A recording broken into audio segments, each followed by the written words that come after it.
Di atas meja sederhana, potongan sedotan dan botol bekas perlahan berubah jadi rangkaian bunga yang manis. Yuk, ikuti langkah pembuatannya. Kita buat dulu daun rumputnya. Ambil sedotan plastik bekas berwarna hitam, lalu potong jadi 2. Lalu kita gunting lagi untuk membuat daun rumputnya. Untuk potongan daun yang besar, tekan dan tarik perlahan menggunakan ujung gunting di bagian tengahnya. Dan untuk potongan yang kecil, serut menggunakan pinggiran gunting supaya melengkung.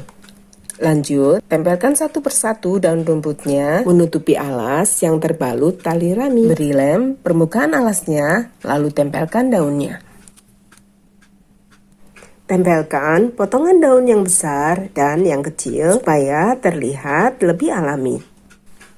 Daun rumputnya sudah jadi, cantik kan? Sekarang kita bikin bunga dari botolnya. Saat disusun sederhana tetap terlihat estetik, dan saat dibuat lebih rimbun di dalam vas, tampilannya jadi manis, elegan, dan cocok untuk dekorasi ruangan. Yuk, simak cara bikinnya. Ambil botol plastik bekas susu, lalu potong kecil sekitar 2 kali setengah cm. Kemudian gunting lagi membentuk kelopak bunga.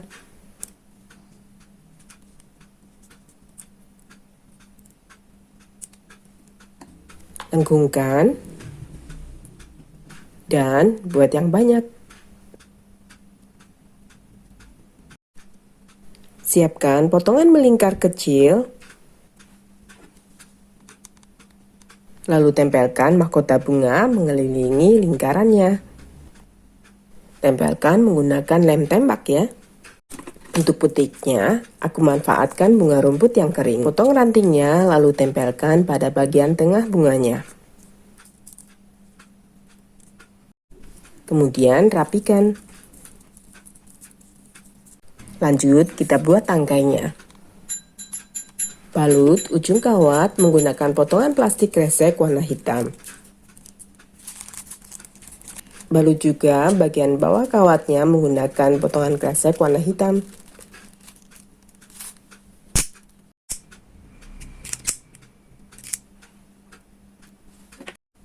Beri lem, kemudian tempelkan bunganya. Buat beberapa tangkai bunga, tekuk bagian bawah kawat, dan beri lem, lalu susun dan tempelkan pada rumputnya. Satukan dengan bunganya dan sudah jadi. Cantik kan? Coba bikin yuk!